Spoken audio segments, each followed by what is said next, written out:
إن الحمد لله نحمده ونستعينه ونستغفره ونعوذ بالله من شرور أنفسنا ومن سيئات أعمالنا. من يهده الله فلا مضل له ومن يضلل فلا هادي له، وأشهد أن لا إله إلا الله وحده لا شريك له، وأشهد أن محمدًا عبده ورسوله. يا أيها الذين آمنوا اتقوا الله حق تقاته ولا تموتن إلا وأنتم مسلمون. يا أيها الناس اتقوا ربكم الذي خلقكم من نفس واحدة وخلق منها زوجها وبث منهما رجالا كثيرا ونساء، واتقوا الله الذي تساءلون به والأرحام إن الله كان عليكم رقيبا. يا أيها الذين آمنوا اتقوا الله وقولوا قولا سديدا يصلح لكم أعمالكم ويغفر لكم ذنوبكم، ومن يطع الله ورسوله فقد فاز فوزا عظيما. أما بعد، فإن أصدق الحديث كتاب الله، وخير الهدي هدي محمد صلى الله عليه وسلم، وشر الأمور محدثاتها، وكل محدثة بدعة، وكل بدعة ضلالة، وكل ضلالة في النار. Assalamu alaikum wa rahmatullahi wa barakatuh. Nous remercions Allah subhanahu wa ta'ala pour tout le faveur qui est fait à nous, celui qui par sa permission il a occupé de nous l'occasion pour nous continuer l'explication du livre Riyad al-Salihin par Imam al-Nawawi rahimahullah. Le hadith avec nous aujourd'hui, c'est hadith numéro 94. عن أبي هريرة رضي الله عنه أن رسول الله صلى الله عليه وسلم قال يوم خيبر: لأعطين هذه الراية رجلا يحبه الله ورسوله يفتح الله على يديه. قال عمر رضي الله عنه: ما أحببت الإمارة إلا يومئذ، فتساورت لها رجاء أن أدعى لها، فدعا رسول الله صلى الله عليه وسلم علي بن أبي طالب رضي الله عنه فأعطاه إياها، وقال: أمشي ولا تلتفت حتى يفتح الله عليك. فسار علي شيئا ثم وقف ولم يلتفت، فصرخ: يا رسول الله، على ماذا أقاتل الناس؟ قال: قاتلهم حتى يشهدوا أن لا إله إلا الله وأن محمد رسول الله، فإذا فعلوا ذلك فقد منعوا منك دماءهم وأموالهم إلا بحقها وحسابهم على الله. رواه مسلم. Rapporté par Abu Huraira radiallahu anhu, qui le messager d'Allah sallallahu alayhi wa sallam fin dire le jour de Khaybar, me donne sa lettre d'ordre là à une personne qui compte Allah et ce messager, et par lui Allah subhanahu wa ta'ala pour donner nous la victoire. Omar radiallahu anhu fin dire: jamais on va pas content pour venir un chef excepté ce jour-là. Moi fin lever avec l'espoir qui m'a appelé pour ça. Alors le messager d'Allah sallallahu alayhi wa sallam fin appelle Ali ibn Abi Talib radiallahu anhu, et il fin donne lui sa lettre d'ordre là, et il fin dire lui marcher et pas tourne à l'arrière jusqu'à ce qu'Allah donne toi la victoire. Alors Ali radiallahu anhu fin marche un petit peu, ensuite il fin arrêter, mais il n'est pas fin tourne à l'arrière, il fin crier au messager d'Allah: l'oki qui chose m'a besoin de combattre bandimoun.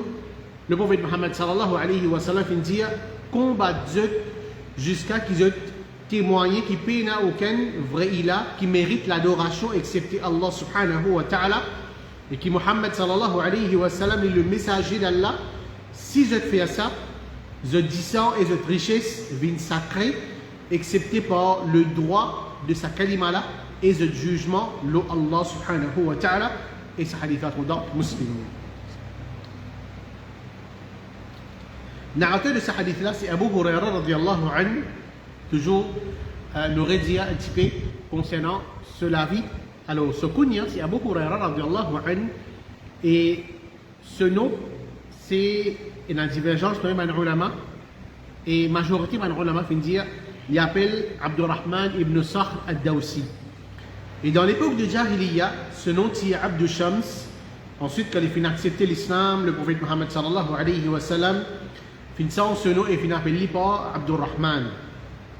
Ensuite, il prend naissance dans Yémen. Il fin accepté l'islam en l'année 7 Hijri à l'âge de 28 ans à travers un sahabi qui appelle At-Tufayl ibn Amr al-Dawsi. Et dans sa l'année là même qu'il fait Hijra, il fait à Medina pendant la guerre de Khaybar, ce qui nous peut causer. Et pour aujourd'hui, là, veut dire dans le chapitre aujourd'hui. Et Ibn Abd al-Barr, il dit qu'il participe dans la guerre ensemble avec le prophète Muhammad sallallahu alayhi wa sallam de la guerre Khaybar. Et après ça, il reste en compagnie du prophète Muhammad sallallahu alayhi wa sallam et il mémorise hadith avec le prophète Muhammad sallallahu alayhi wa sallam jusqu'à qu'il vienne le sahabi qui vient rapporter plus beaucoup de hadith depuis le prophète Muhammad sallallahu alayhi wa sallam. Et il mentionnait qu'il rapporte 5374 hadiths depuis le prophète Muhammad sallallahu alayhi wa sallam. Ensuite, l'année qu'il est mot, il y a une divergence parmi les ulama. Il y a dit en l'année 57 Hijri, il y a dit 58 Hijri, il y a dit 59 Hijri. Il est mot à l'âge de 78 ans, de Medina même. Et c'est Al-Walid ibn Utba qui fait faire ce salat janaza. Après Salat al-Asr, il finit être enterré dans Qabristan al-Baqi' qui trouve dans Medina même. Alors, dans ce hadith-là, le sahabi Abu Huraira radiyallahu anhu lui raconte un événement qui finit arrivé après qu'il finit venir à Medina. Nous disons là, c'est il finit quitter Yémen, il finit faire hijra, il vient à Medina. Et il dit, le messager d'Allah sallallahu alayhi wa sallam dit le jour de Khaybar. Ici, Khaybar, il peut faire référence, le prophète Muhammad sallallahu alayhi wa sallam, plutôt le sahabi, Abu Huraira radiallahu anhu, quand il peut cause concernant Khaybar, il peut faire référence et de la guerre Khaybar. La guerre Khaybar. Et Khaybar en lui-même, c'était l'endroit que les juifs tibérisent là-bas. Et dans cet endroit-là, il y a beaucoup de plantations et de forteresses. Là-bas. Dans cette place-là, je veux dire que sa place qu'on appelle Khaybar là, il à peu près 173 km de Medina. Je veux dire pas sa quantité près là avec Medina. Et quand le prophète Muhammad sallallahu alayhi wa sallam nous peut dire dans ce hadith là qu'il fait à la guerre dans sa place, la Khaybar, veut dire il a une longue bout pour voyager. Il y a à peu près 173 km de Medina depuis direction à Sham. Je veux dire depuis direction la Syrie. Et en l'année 7 Hijri, le prophète Muhammad sallallahu alayhi wa sallam et ses sahaba décident pour attaquer ces bande juifs là. Parce que quand on connaît la qualité de bande juifs, vous êtes content trahir l'engagement. Et ça sunna là de eux fin continue même jusqu'à aujourd'hui que le trop bande juifs, quand il y a pas quand il y a l'engagement entre bande là, je trahir ça l'engagement là. Ça c'est une qualité dans eux ça. Et même dans l'époque, le prophète Muhammad sallallahu alayhi wa sallam, il a sa qualité là dans eux.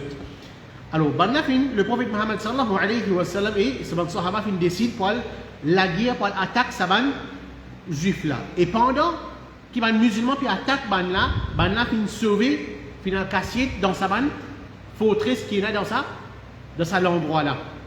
Et alhamdulillah, c'est les musulmans qui viennent faire victoire, l'eau ces juifs là. Quand Saman juif là fait perdre la guerre. Le prophète Muhammad sallallahu alayhi wa sallam fait un contrat avec Banna. Qui va une condition et dans ce contrat là? Premièrement, c'est Banna bisa donne le prophète Muhammad sallallahu alayhi wa sallam tout ce ban l'eau, ban richesse qu'ils ont ban l'eau, ban l'argent, ban armes et ban bouclier. Je bisa donne tout le prophète Muhammad sallallahu alayhi wa sallam. Excepté qu'ils ont le droit de garder seulement une quantité qui est chameau capable de sortir. Mais il y a beaucoup de richesses, l'eau, l'argent, les armes et les boucliers. Ils gardent seulement une quantité qui est animaux, les chameaux capables de sortir. Ce qui en plus ça, je disais donner le prophète Muhammad sallallahu alayhi wa sallam ça. Et par une condition encore, là, je reste propriétaire de la terre. Comme on nous dit, il y a ma plantation là-bas, dans cet endroit-là, ben là, je risque comme propriétaire de cette plantation, mais seulement quand il y a récolte, ben le musulman gagne la moitié de cette récolte. Ben le musulman gagne la moitié, et la moitié là, vient pour eux. Mais ils n'ont pas gagné complète. La moitié vient pour ben musulman. Et parmi les conditions encore, c'est ben la même qui peut occuper de la terre. Ce n'est pas ben musulman qui peut occuper de la terre, ben là, vous occupez de la terre, vous êtes même arrosé, prend compte ça la terre là. Et le prophète Mohammed sallallahu alayhi wa sallam pour envoyer ce représentant pour estimer quantité de sa récolte là, et ensuite pour tirer la moitié là-dedans pour venir pour les musulmans. Et la moitié là, pour ça juif là. Je veux dire, ce n'est pas là qui choisirait un à la moitié là, ça pour nous et là pour le prophète. Non, c'est le prophète Mohammed sallallahu alayhi wa sallam qui va envoyer ce dimoun, un représentant qui peut estimer quantité récolte là, afin qu'il prend la moitié là-dedans et ben là gagne la moitié. Alors ça c'est un petit peu concernant et la guerre de Khaybar. Alors dans ce hadith là, le prophète Mohammed sallallahu alayhi wa sallam dans la guerre de Khaybar veut dire avant la guerre a commencé, le prophète Mohammed sallallahu alayhi wa sallam vient dire moi pour donner ça l'étendard là à une personne qui content Allah et ce messager est par lui, veut dire sa personne qui pour donner ça l'étendard là Allah subhanahu wa ta'ala pour donner la victoire. Alors, qui veut dire un étendard? Un étendard, c'est un pavillon, un banner, un pavillon qui, le chef de sa armée là, il trappe ça par devant. Veut dire, c'est comme si lui représente sa armée ici devant le musulman là. Et quand l'armée qui est à l'arrière, je peux trop ça pavillon là, veut dire, je suivre ça pavillon là. Parce que le leader là, chef là, il part devant. Et bien là, je suis ça pavillon là. Je veux dire, ça leader là, quand il fait une trappe, ça pavillon là, c'est comme un guide pour les qui est à l'arrière de sa armée là. Pareil comment, par exemple, dans le Hajj, ou bien dans l'Umrah, quand il peut faire Umrah, il lève un pavillon là-haut, ou bien il peut faire Hajj, il lève un pavillon là-haut, afin qu'il part derrière, remorque sa pavillon là, et ensuite je suis ça la ligne là. Vous connaissez ça, c'est nous bandimons. C'est comme ça même, état d'ordre, c'est un pavillon.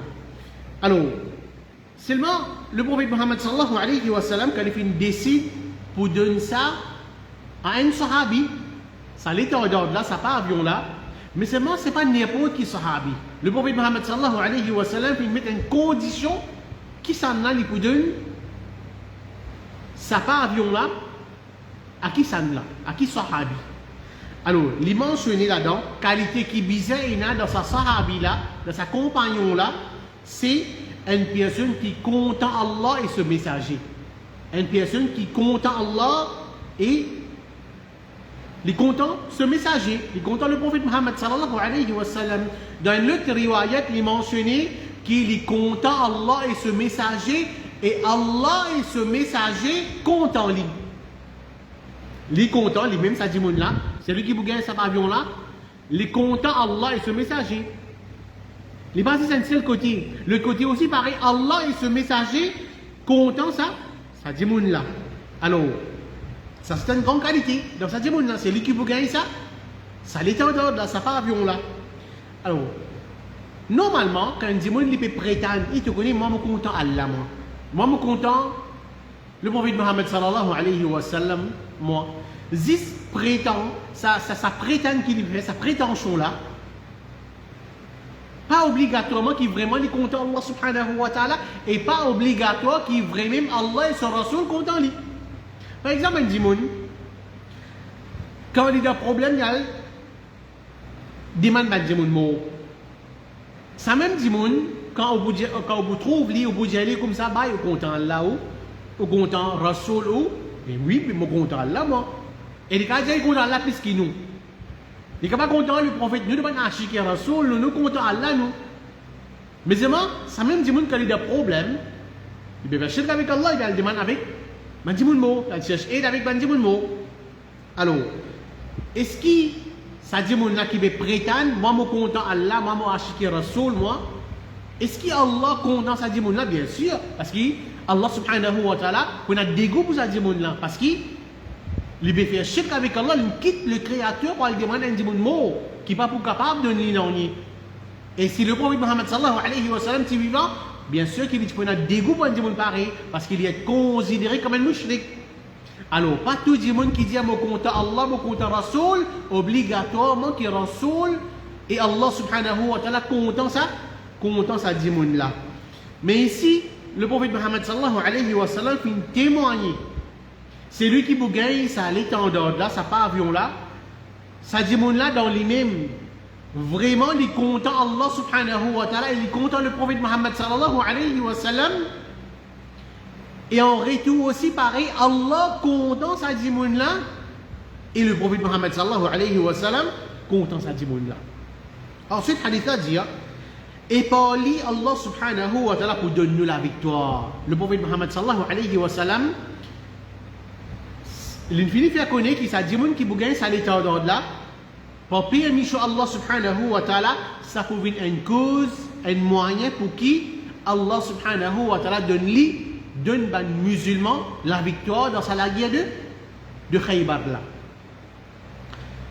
Ensuite, Omar radiallahu anhu fin dit, jamais moi pas si content pour venir le chef accepter sa jour là.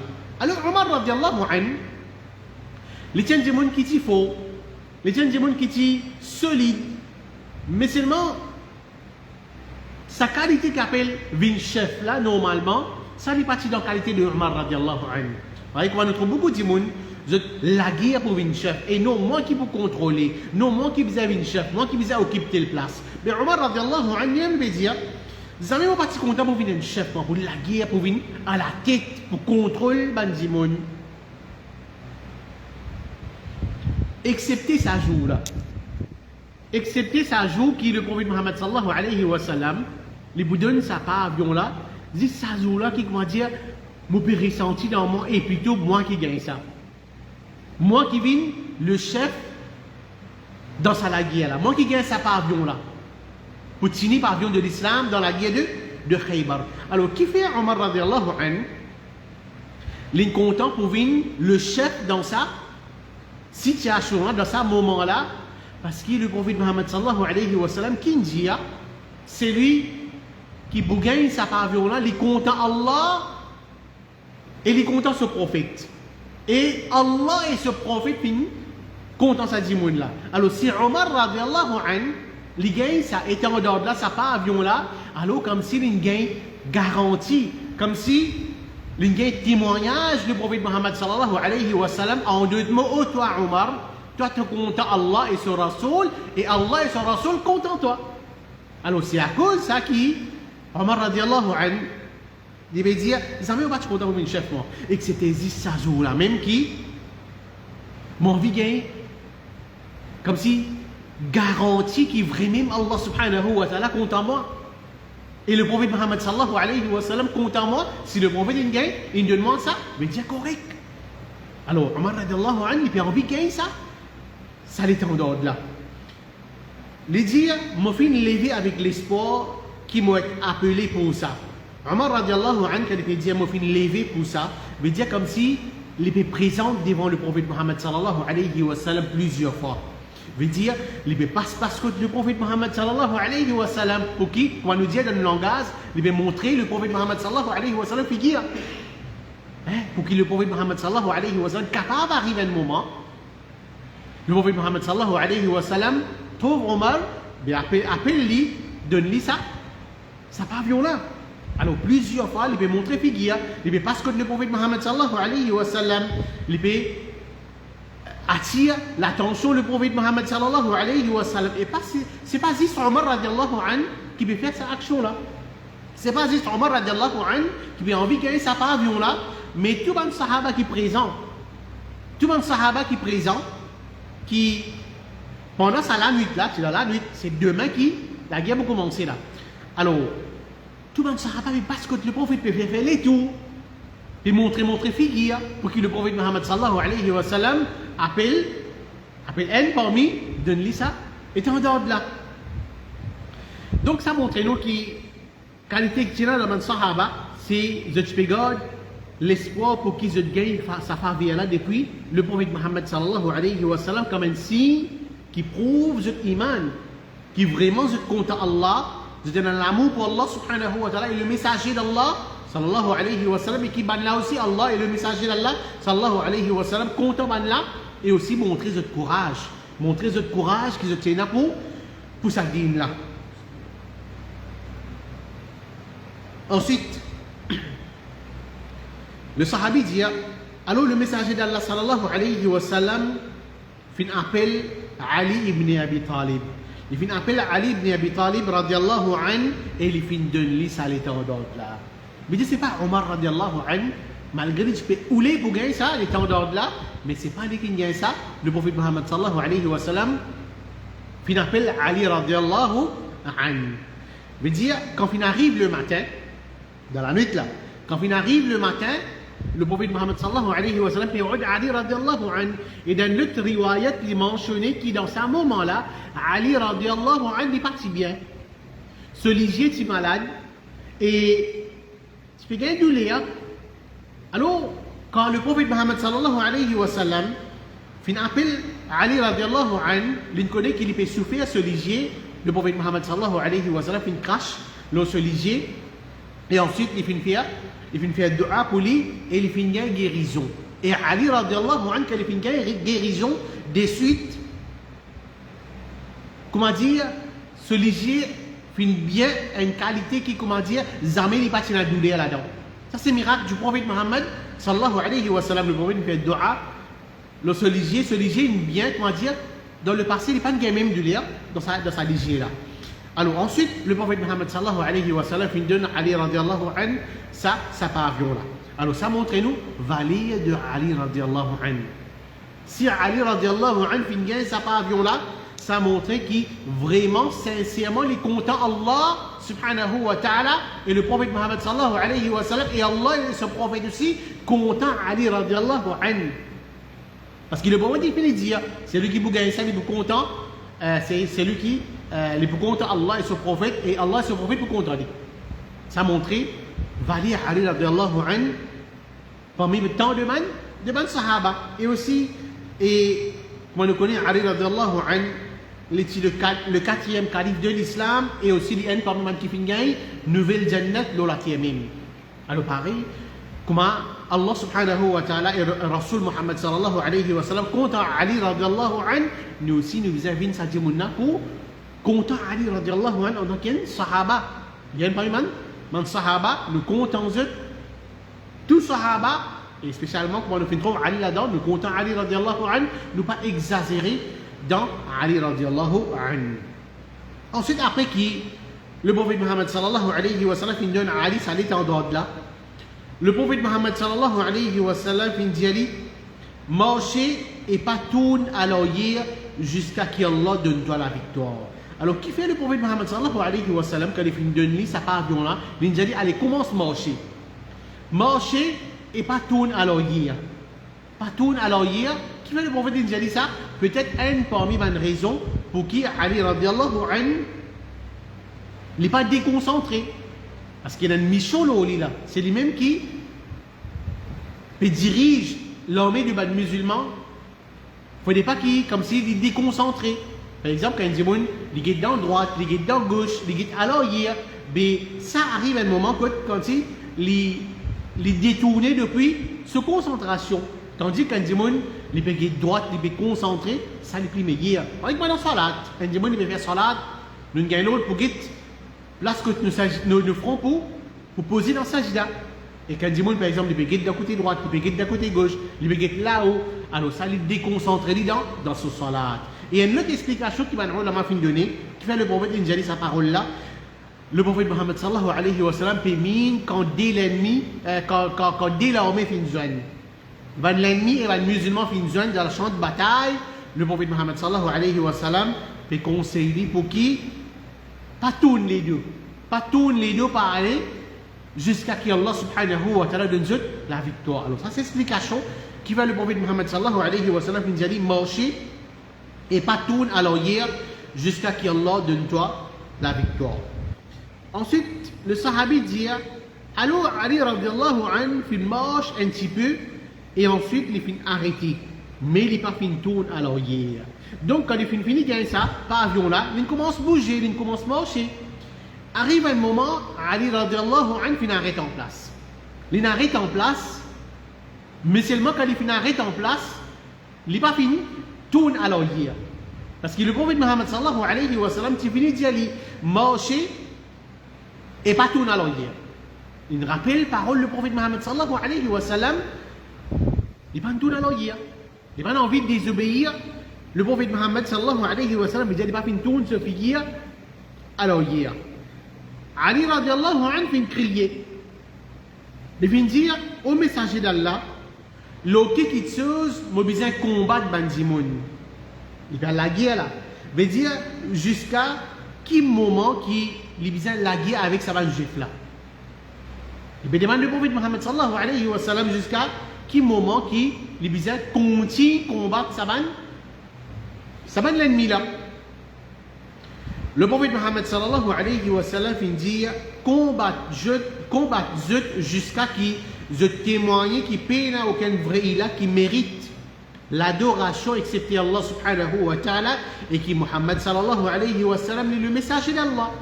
Alors combattre ça va l'ennemi là, l'ennemi de l'islam là, ça va le juif là, jusqu'à qui va là témoigne kalimat al-tawhid.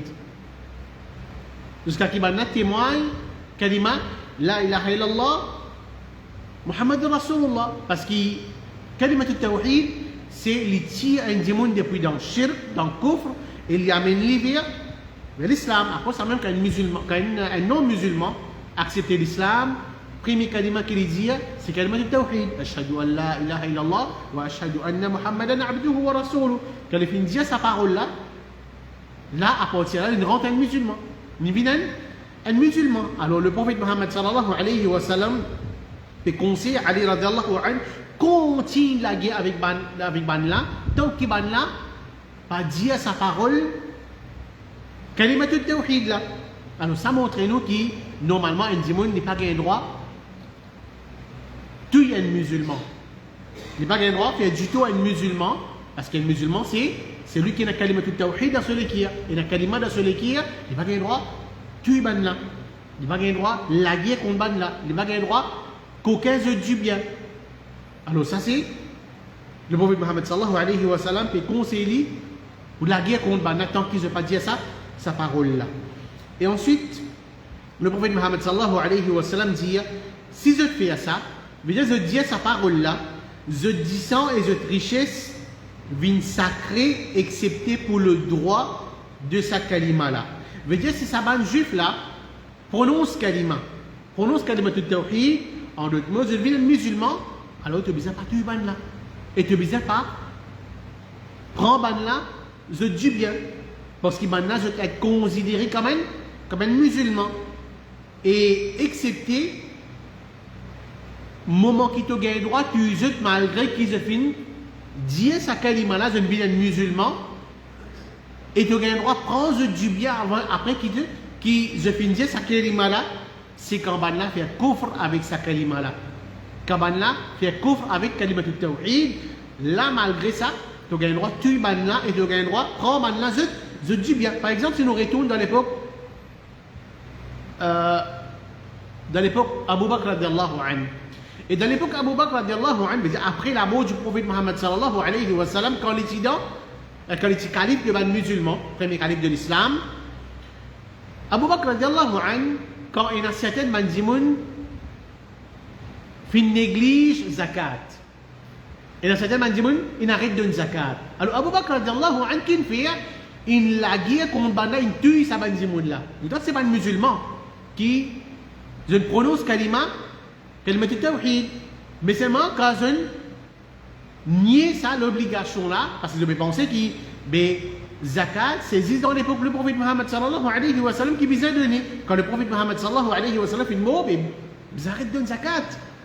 Alors quand là, il arrête de zakat, il refuse pour donner zakat, Abu Bakr radiallahu anhu, il la guerre contre Banla, il tue Banla qui fait parce qu'il zakat, il est parmi les piliers de l'islam. Pas qu'un droit, néglige ça. Alors nous ne comprenons pas ça qui. Oui, le prophète Muhammad sallallahu alayhi wa sallam peut dire la guerre contre les musulmans et la guerre contre les juifs là, jusqu'à qu'ils deviennent un musulman, je prononce sa kalima là. Là, tu n'as pas le droit de tuer, tu n'as pas le droit de prendre du bien.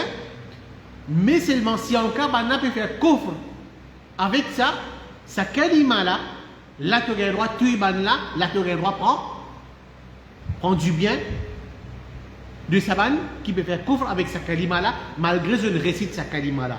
Alors, ça montre-nous qu'il y a un dimoun, je veux dire pas tout dimoun qui prononce kalima qui je disant et je trichais une sacrée. Comment nous trouver qui Saban dimoun là, dans l'époque de Abu Bakr radiallahu anhu, c'est une kalima, mais seulement je type néglige zakat. Alors Abu Bakr radiallahu anhu fait tuiban là. Certains ulama fin dire, si dans un endroit par exemple, bandimoun fin néglige adhan et iqama, fait comme dire dans l'endroit, et dans masjid, mais c'est moi, non pas besoin d'un adhan, non pas besoin d'un iqama, quand on arrive à la salat, nous débutons comme ça même. Mais normalement, je dis qu'il y a la guerre contre ce bandimoun là et tuer ce bandimoun là. Qui fait parce que malgré qu'il y a adhan et iqama, il n'est pas un pilier de l'islam. Il n'est pas un pilier de l'islam, mais seulement il compte comme droit de l'islam. Adhan et iqama, il compte comme droit de l'islam. À cause de ça, quand on a une néglige ça dans l'endroit, normalement, dire qu'il y a la guerre contre le bandimoun là. Ou bien, si dans l'endroit, bandimoun peut négliger, par exemple, si pas peut négliger Salatul Eid. Personne ne peut faire Salatul Eid dans l'endroit, on va dire la guerre contre ban là, si besoin tuer ban là, parce que malgré que Salatul Eid n'est pas un parmi ban salat qui est obligatoire, qui trouve parmi les 5 salats, qui est obligatoire, mais seulement ça c'est droit de l'islam. Salatul Eid il est sur place. Dans l'islam, c'est droit de l'islam, quand on peut négliger ça, alors bien la guerre contre Banna, tout Banna, malgré qu'il y a dans ce pays, il y a kalima. La ilaha illallah, mais seulement à cause de négliger ça, cette chose-là, bien la guerre, bien tout Banna. Et ensuite, le sahabi, il termine ce hadith-là, il dit, et ce jugement, le Allah subhanahu wa ta'ala. Veut dire, c'est Allah subhanahu wa ta'ala qui peut zizut pour sa kalima-là. Si ça va juif là, finir sa kalima là, juste pour qui je te sauve la vie, malgré ça, je te dégoût pour l'islam, mais Allah subhanahu wa ta'ala, il connaît qu'il y en a dans, de ce qui Allah pour dire le jour du Qiyamah, pour donner ce qui je vérité. Mais si je ne prononce sa kalima là, sincèrement pour le plaisir d'Allah, avec je l'écrire, Allah connaît qu'il y en a dans sa l'écrire là, Allah subhanahu wa ta'ala pour récompense. Ça m'a dit là, et surtout que je rentre dans l'islam sincèrement pour le plaisir d'Allah, Allah subhanahu wa ta'ala pour récompense là, le jour du Qiyamah. Donc ça c'est le hadith qui est avec nous aujourd'hui, un événement qui vient d'arriver dans la guerre de Khaybar, qu'Allah subhanahu wa ta'ala fait nous bénéficier avec ce que nous entendons.